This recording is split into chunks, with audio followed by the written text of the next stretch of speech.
Imagine um homem comum, vivendo uma vida tranquila no deserto, cuidando de ovelhas. De repente, ele vê algo que muda tudo, uma sarça que queima, mas não se consome. Esse homem é Moisés, e essa experiência marca o início de uma das maiores histórias de libertação já contadas. Hoje, vamos mergulhar nesse momento extraordinário e entender como Deus escolheu Moisés para libertar o povo de Israel da escravidão no Egito. Prepare-se para uma jornada emocionante, cheia de lições que ainda ressoam em nossos corações hoje. Moisés não era um herói óbvio. Ele havia fugido do Egito após matar um egípcio que maltratava um hebreu. Agora, vivia como pastor no deserto de Midian, longe do poder e da glória que conhecera no palácio de Faraó. Mas Deus tinha um plano maior para ele. Um dia, enquanto cuidava das ovelhas de seu sogro Jetro, Moisés viu algo estranho, uma sarça pegando fogo, mas as chamas não a consumiam. Intrigado, ele se aproximou para investigar. Foi então que Deus falou com ele, chamando-o pelo nome: Moisés, Moisés. Ele respondeu: Eis-me aqui. Deus o instruiu a tirar as sandálias, pois o lugar onde estava era santo. Moisés cobriu o rosto, temendo olhar diretamente para Deus. Esse momento foi crucial, pois mostrou que Deus estava presente mesmo no deserto, em lugares inesperados. Deus então revelou seu plano. Ele havia ouvido o clamor do povo de Israel, que sofria sob a escravidão no Egito, e escolheu Moisés para liderar a libertação. Moisés, porém, duvidou de si mesmo. Quem sou eu para ir a Faraó e tirar os israelitas do Egito? Ele se sentia inadequado, mas Deus o assegurou: eu estarei com você. Para confirmar sua presença, Deus deu a Moisés um sinal. Quando ele tirasse o povo do Egito, eles adorariam a Deus naquele mesmo monte. Moisés ainda hesitou, perguntando o que diria se o povo questionasse quem o havia enviado. Deus respondeu: eu sou o que sou. Diga aos israelitas: eu sou me enviou a vocês.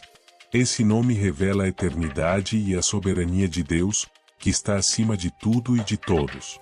Moisés continuou a expressar suas dúvidas, temendo que o povo não acreditasse nele. Deus então realizou milagres diante de seus olhos. Transformou o cajado de Moisés em uma serpente e depois o devolveu ao estado normal. Em seguida, fez a mão de Moisés ficar leprosa e depois a curou.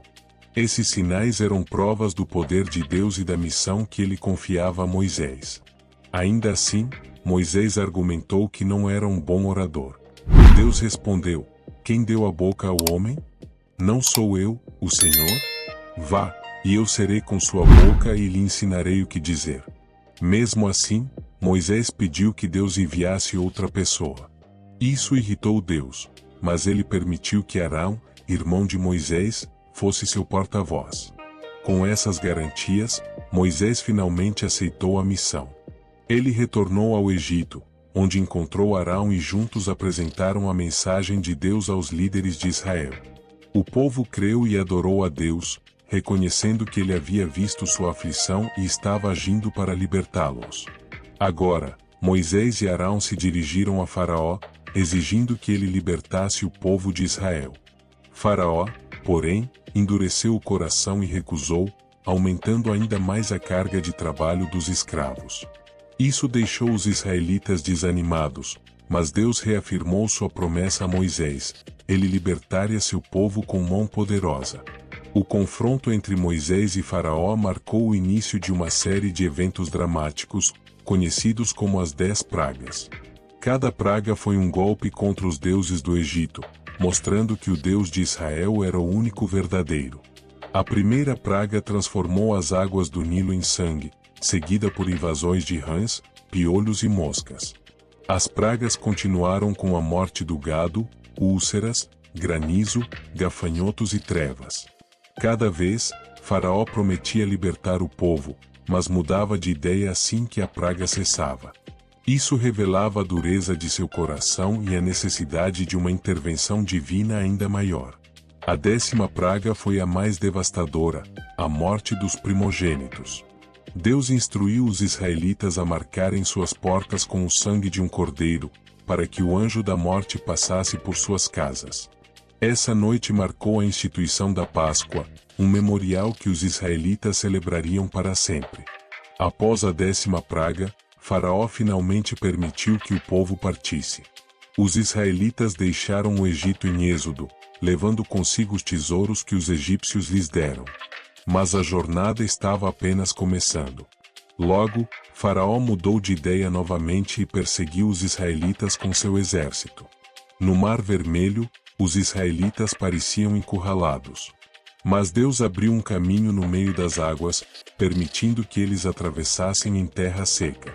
Quando os egípcios tentaram seguir, as águas se fecharam, afogando todo o exército. Esse milagre foi um testemunho poderoso do poder e da fidelidade de Deus. A libertação do Egito foi um marco na história de Israel, mas também uma lição para todos nós. Mostra que Deus ouve o clamor dos oprimidos e age para libertá-los. Moisés, apesar de suas dúvidas e medos, confiou em Deus e cumpriu sua missão. Essa história nos inspira a confiar no plano de Deus, mesmo quando nos sentimos inadequados. Após atravessar o Mar Vermelho, os israelitas se viram livres da escravidão egípcia, mas agora enfrentavam um novo desafio, o vasto e árido deserto. A alegria da libertação logo deu lugar à incerteza e ao medo. Onde encontrariam água e comida? Como sobreviveriam em um lugar tão inóspito? Foi então que Deus mostrou mais uma vez sua provisão e cuidado. No deserto de Sur, os israelitas encontraram água, mas era amarga e intragável. O povo murmurou contra Moisés, clamando por algo para beber. Deus orientou Moisés a lançar um pedaço de madeira na água, que imediatamente se tornou doce. Esse milagre foi um lembrete de que Deus estava com eles, mesmo nas situações mais difíceis. Logo depois, os israelitas começaram a sentir fome. Eles questionaram Moisés, dizendo que preferiam ter morrido no Egito, onde pelo menos tinham pão em abundância. Deus ouviu suas queixas e prometeu prover. Naquela noite, codornizes cobriram o acampamento, e pela manhã, o chão estava coberto de maná, um alimento miraculoso que caía do céu. O maná era uma prova da fidelidade de Deus. Ele instruiu o povo a colher apenas o necessário para cada dia, exceto no 6º dia, quando deveriam colher o dobro para o sábado. Alguns tentaram guardar maná para o dia seguinte, mas ele apodreceu. Isso ensinou aos israelitas a confiar em Deus diariamente, sem se preocupar com o futuro. A jornada continuou, e os israelitas enfrentaram outra crise de água em Refidim. O povo clamou a Moisés, acusando-o de tê-los tirado do Egito para morrer de sede. Deus disse a Moisés para golpear uma rocha com seu cajado. Quando ele o fez, água jorrou, saciando a sede de todos. Esse milagre foi mais uma demonstração do poder e da misericórdia de Deus. Enquanto isso, os amalequitas, um povo guerreiro, atacaram os israelitas. Moisés ordenou a Josué que escolhesse homens para lutar, enquanto ele, Arão e Hur subiram a uma colina. Enquanto Moisés mantinha as mãos erguidas, os israelitas venciam. Quando ele as abaixava, os amalequitas ganhavam vantagem. Para garantir a vitória, Arão e Hur apoiaram as mãos de Moisés até o pôr do sol. A vitória sobre os amalequitas foi um marco importante. Deus prometeu que apagaria a memória deles de debaixo do céu e ordenou que os israelitas escrevessem o que havia acontecido em um livro, para que não se esquecessem de sua proteção. 3 meses após sair do Egito, os israelitas chegaram ao Monte Sinai. Deus chamou Moisés ao topo da montanha e lhe deu uma mensagem para o pão. Vocês viram o que fiz ao Egito e como os carreguei sobre asas de águias e os trouxe para mim. Agora, se me obedecerem e guardarem a minha aliança, vocês serão meu tesouro pessoal entre todas as nações. O povo respondeu com uma só voz: faremos tudo o que o Senhor ordenou. Moisés então subiu novamente ao monte para receber as leis de Deus.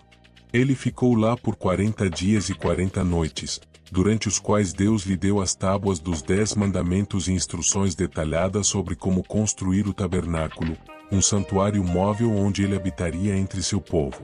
Enquanto Moisés estava no monte, o pão começou a se inquietar. Eles se reuniram em torno de Arão e exigiram que ele fizesse um Deus para liderá-los. Arão, cedendo à pressão, coletou ouro do povo e moldou um bezerro. O povo então celebrou e adorou o ídolo, dizendo: Estes são os seus deuses, ó Israel, que o tiraram do Egito. Deus avisou Moisés sobre o que estava acontecendo e expressou sua ira, ameaçando destruir o povo e começar de novo com Moisés. Mas Moisés intercedeu, lembrando a Deus de suas promessas a Abraão, Isaque e Jacó. Deus ouviu a oração de Moisés e decidiu poupar o povo, mas isso não significou que não haveria consequências. Quando Moisés desceu do monte e viu o bezerro de ouro e a dança do povo, sua ira se acendeu. Ele jogou as tábuas dos mandamentos, quebrando-as, e destruiu o bezerro, reduzindo-o a pó. Em seguida, ordenou que os levitas, que não haviam participado da idolatria, matassem os culpados. Cerca de 3.000 homens morreram naquele dia. Depois desse incidente, Moisés voltou ao monte para interceder pelo povo. Ele disse a Deus: Se não perdoares o pecado deles, risca-me do teu livro que escreveste. Deus respondeu que riscaria apenas os culpados, mas ainda assim, o pecado do bezerro deixou uma marca profunda na história de Israel. Deus então renovou sua aliança com o povo e deu a Moisés novas tábuas dos mandamentos. Ele também instruiu Moisés sobre como construir o tabernáculo, que seria um lugar de encontro entre Deus e seu povo.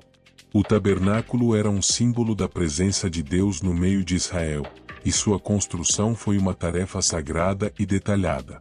O povo contribuiu generosamente com materiais para o tabernáculo, trazendo ouro, prata, bronze, tecidos finos e madeira. Artesãos habilidosos, inspirados por Deus, trabalharam para criar cada peça exatamente como ele havia ordenado. O tabernáculo era uma estrutura móvel, projetada para ser desmontada e transportada durante a jornada pelo deserto. Dentro do tabernáculo, havia o Santo dos Santos, onde a Arca da Aliança era guardada. A arca continha as tábuas dos mandamentos, um pote de maná e o cajado de Arão que havia florescido. Somente o sumo sacerdote podia entrar no Santo dos Santos, uma vez por ano, no dia da expiação. A jornada pelo deserto continuou, e os israelitas enfrentaram novos desafios e provações. Em Cádiz Barneia, eles chegaram à fronteira da terra prometida. Moisés enviou 12 espias para explorar a terra, e eles voltaram com relatos de uma terra fértil e abundante, mas também habitada por povos fortes e cidades fortificadas. A maioria dos espias desencorajou o povo, dizendo que não poderiam conquistar a terra. Apenas Josué e Caleb confiaram em Deus e encorajaram o povo a avançar. Mas os israelitas, dominados pelo medo, se rebelaram contra Moisés e Arão, desejando voltar ao Egito. A ira de Deus se acendeu novamente, e ele declarou que aquela geração não entraria na terra prometida. Em vez disso, eles vagariam pelo deserto por 40 anos, até que todos os adultos que duvidaram de Deus morressem. Apenas Josué, Caleb e as crianças herdariam a terra. Esse foi um momento de grande tristeza e arrependimento. O pão tentou corrigir seu erro, decidindo atacar os habitantes da terra, mas foram derrotados, pois Deus não estava com eles. A jornada pelo deserto continuou, cheia de lições sobre obediência, fé e a fidelidade de Deus. A história de Moisés e a sarça ardente é mais do que uma simples narrativa bíblica. É um testemunho do poder transformador de Deus e da sua fidelidade a seu povo. Moisés, um homem comum com dúvidas e medos, foi escolhido por Deus para realizar uma tarefa monumental. Sua jornada, repleta de milagres, provações e lições, nos ensina a importância da fé, da obediência e da perseverança, mesmo diante das maiores dificuldades. A libertação de Israel do Egito é um símbolo da libertação que Deus oferece a cada um de nós, uma libertação do pecado, do medo e da escravidão espiritual. Deus nos chama a seguir seus caminhos, confiar em sua provisão e testemunhar seu poder em nossas vidas. Que esta história inspire você a buscar uma relação mais profunda com Deus e a confiar em sua promessa de libertação. Deixe seu comentário abaixo compartilhando o que você aprendeu com a história de Moisés e como ela se conecta com sua vida. Que parte mais te impactou? Que lição você leva para o seu dia a dia? Compartilhe suas reflexões conosco. E você, que chegou até aqui, já se inscreveu no canal? Não perca os próximos vídeos. Inscreva-se, curta este vídeo, deixe seu comentário e compartilhe com seus amigos para que mais pessoas possam conhecer a palavra de Deus. Até o próximo vídeo.